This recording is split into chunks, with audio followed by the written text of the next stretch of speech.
Hello friends, welcome to Yasakshi Mom. இன்றைக்கி நம்ம என்ன பார்க்க போகிறோன்னா நம்மளோட சப்ஸ்கிரைபர்ஸ் நிறைய பேர் டெலிவரி டேட்டுக்கு பக்கத்தில் இருக்காங்க. ஸோ அவங்களுக்காக ஹாஸ்பிட்டலுக்கு டெலிவரிக்கு போகிறப்போ பேக்கில் என்னெல்லாம் எடுத்துகிட்டு போகணும் அப்படின்னு இந்த வீடியோவில் நம்ம பார்க்கலாம்.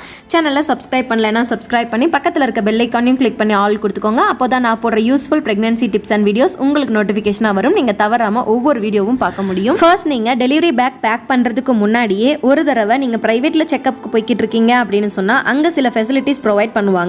ஸோ அங்கே என்னெல்லாம் ப்ரொவைட் பண்ணுவாங்கன்னு ஒன்ஸ் கேட்டுட்டு அதுக்கப்புறமா டெலிவரி பேக் பண்ணிக்கோங்க. அடுத்தது கவர்மெண்ட் ஹாஸ்பிட்டல் இந்த மாதிரி நார்மல் ஹாஸ்பிட்டல்ஸ்க்கு போகிற மாதிரி இருந்தால் அங்கே பெருசாக எந்த ஃபெசிலிட்டிஸும் ப்ரொவைட் பண்ண மாட்டாங்க. நம்ம தான் எல்லாமே எடுத்துகிட்டு போகிற மாதிரி இருக்கும். அதுக்கப்புறமா நார்மல் டெலிவரிக்கு எத்தனை நாள் ஹாஸ்பிட்டல் ஸ்டே பண்ணணும், சிசேரியன் அப்படின்னா எத்தனை நாள் ஹாஸ்பிட்டல் ஸ்டே பண்ணணும் அப்படின்னு கேட்டு எடுத்து வச்சுக்கோங்க. அப்போ தான் உங்களுக்கு தேவையான திங்ஸ் எல்லாமே நம்ம ஹாஸ்பிட்டலுக்கு எடுத்துகிட்டு போகிற மாதிரி இருக்கும். அப்புறம் சிலர் சென்டிமெண்டெல்லாம் முன்னாடியே எடுத்து பேக் பண்ணி வைக்கக்கூடாது அப்படின்னு நினைப்பாங்க. ஸோ நீங்கள் எடுத்து பேக்கில் பேக் பண்ணி வைக்க வேணாம், ஆனால் ரெடியாக இதெல்லாம் எடுத்துகிட்டு போகணும் அப்படின்னு சொல்லிட்டு எடுத்து வச்சுக்கோங்க. அப்போது பெயின் ஸ்டார்ட் ஆன உடனேவே எடுத்து வச்சுட்டு கிளம்புறதுக்கு யூஸ்ஃபுல்லாக இருக்கும். சரி வாங்க டிலே பண்ணாமல் இப்போது டெலிவரிக்காக ஹாஸ்பிட்டல் போகிறப்போ என்னெல்லாம் எடுத்துகிட்டு போகணும்னு சொல்லிட்டு ஒன்றா பார்க்கலாம். ஃபர்ஸ்ட் மிக முக்கியமானது ஹாஸ்பிட்டல் ரிப்போர்ட்ஸ். முதல் மாதத்தில் இருந்து 9வது மாதம் வரைக்கும் போன செக்கப் ரிப்போர்ட்ஸ் எல்லாமே பிளட் செக்கப், அதுக்கப்புறம் ஸ்கேன் செக்கப் எல்லாமே பண்ணியிருப்பீங்கள்ல, அது வந்து நோட்டாவோ இல்லை ஃபைலாவோ எடுத்துக்கோங்க. அடுத்தது health cards, insurance cards, ATM card, cash இதெல்லாமே எடுத்து வச்சுக்கணும். இதெல்லாம் ரொம்பவே முக்கியம். அடுத்தது மொபைல் சார்ஜர், மொபைல் எடுத்து வச்சுக்கோங்க. அடுத்தது இப்போது கோவிட் சிச்சுவேஷன் இருக்கிறதுனால ரொம்பவே முக்கியமானது சானிடைசரும் மாஸ்க்கும் எடுத்து வச்சுக்கோங்க. அடுத்தது உங்களுக்கு பிளேட், கிளாஸ், ஸ்பூன் எல்லாம் எடுத்து வச்சுக்கோங்க. அதே உங்கள் கூட எத்தனை பேர் இருப்பாங்களோ அவங்களுக்கும் சேர்த்து பிளேட், கிளாஸ், ஸ்பூன் எல்லாம் எடுத்து வச்சுக்கோங்க. நார்மலாக வீட்டில் இருக்க பிளேட்ஸ், கிளாஸ்லாம் எடுத்துக்கலாம். அப்படி இல்லைன்னா டிஸ்போசபிள் பிளேட்ஸ், கிளாஸ்லாம் கூட கிடைக்கும்ல வெளியே, அது கூட நீங்கள் வாங்கி வச்சுக்கலாம். அப்பப்போ சாப்பிட்டு அப்பப்போ தூக்கி போட்டுடலாம். அடுத்தது உங்களுக்கு சாப்பிட்றதுக்கு ஸ்நாக்ஸ், ரஸ்க்கு, பிஸ்கட் இந்த மாதிரி ஏதாவது வாங்கி வச்சுக்கோங்க. அடுத்தது ஹாட் வாட்டருக்காக ஃப்ளாஸ்க் ஒன்று வாங்கி வச்சுக்கோங்க. இது நீங்கள் வாங்கி வச்சுக்கிட்டிங்கன்னா டீ, காஃபி, ஹாட் வாட்டர் இதுக்கெல்லாம் ரொம்பவே யூஸ் ஆகும்.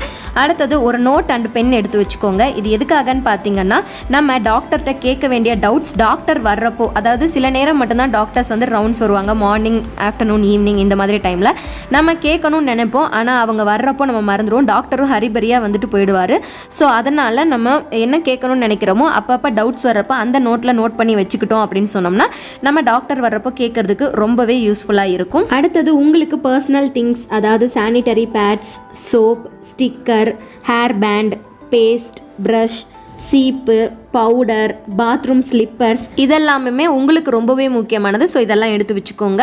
அடுத்தது பேபிக்கு தேவையான பொருட்கள் என்னென்னு பார்த்தீங்கன்னா, ஃபர்ஸ்ட் வந்துட்டு டைப்பர். அதாவது டைப்பர் நீங்கள் யூஸ் பண்ணுற மாதிரி இருந்தால் நியூ பார்ன் டைப்பர் வாங்கிக்கலாம். ஃபஸ்ட்டு 2 இல்லைனா 4 மட்டும் வாங்கிட்டு யூஸ் பண்ணி பாருங்கள். அது உங்களுக்கு கம்ஃபர்ட்டாக இருந்துச்சுன்னா அது யூஸ் பண்ணுங்கள்.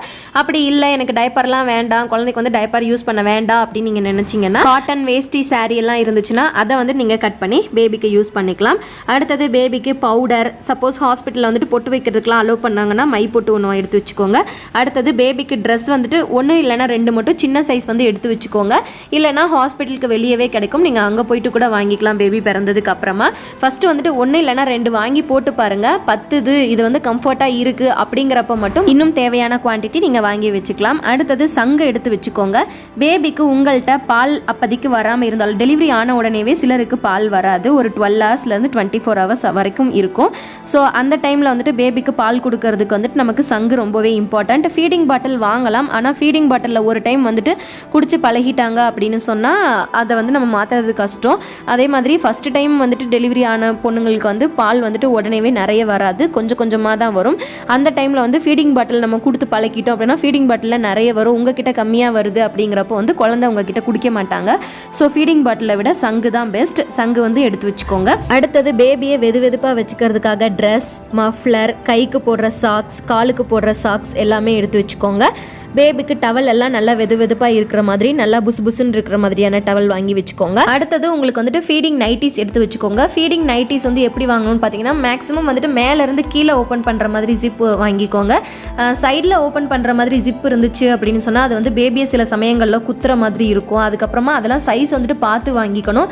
சைஸ் பத்தாமல் வாங்கிட்டிங்கன்னா பேபி அங்கே பாலுக்காக அழுதுட்டு இருக்க போகும்போது நம்ம டக்குன்னு எடுத்து ஓப்பன் பண்ணி பிரெஸ்ட் வெளியே எடுத்து கொடுக்கறதுக்கு வந்து கொஞ்சம் சிரமமாக இருக்கும். ஸோ சைடில் ஓப்பன் பண்ணுறதை வாங்குறத விட மேலேருந்து கீழே ஓப்பன் பண்ணுற மாதிரியான இது வாங்கிக்கிட்டிங்கன்னா அது ரொம்பவே யூஸ்ஃபுல்லாக இருக்கும். ஜிப் வந்து அந்த மாதிரி கொஞ்சம் பார்த்து வாங்கிக்கோங்க. அடுத்தது உங்களுக்கும் மஃப்ளர், அதுக்கப்புறமா டவல், அதுக்கப்புறம் யாராவது வந்தாங்கன்னா ஷால் வந்துட்டு போட்டுக்கணும். மேக்ஸிமம் வந்துட்டு நைட்டிஸ்லாம் யூஸ் பண்ணிங்கன்னா ஷால் போட்டுக்கணும் எப்போவுமே. அதே மாதிரி குழந்தைக்கு ஃபீட் பண்ணுறப்பவும் கவர் பண்ணிக்கிறதுக்கு ஷாலு டவல்லாம் எடுத்து வச்சுக்கோங்க.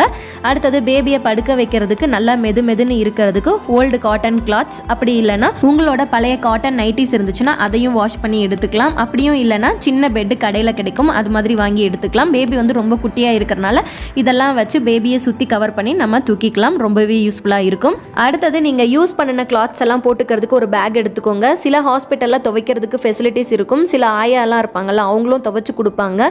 அதுக்கப்புறமா உங்களுக்கு வந்து அந்த ஹாஸ்பிட்டலில் துவைக்கிறதுக்கு பிடிக்காமல் கூட இருக்கும். ஸோ அதனால் அந்த யூஸ் பண்ண கிளாத்ஸ் எல்லாம் போட்டுக்கிறதுக்கு ஒரு பேக் எடுத்து வச்சிட்டிங்கன்னா அதை வந்து வீட்டில் எடுத்துகிட்டு போய் துவைச்சு கொண்டு வரதுக்கு ரொம்பவே யூஸ்ஃபுல்லாக இருக்கும். அடுத்தது உங்கள் கூட ஸ்டே பண்ணுறவங்களுக்காக ஒரு பெட்ஷீட் எடுத்து வச்சுக்கோங்க. அதுக்கப்புறமா சில ஹாஸ்பிட்டலில் டெலிவரி அப்போ அவங்களே ட்ரெஸ் கொடுப்பாங்க, சில ஹாஸ்பிட்டலில் ட்ரெஸ் கொடுக்க மாட்டாங்க.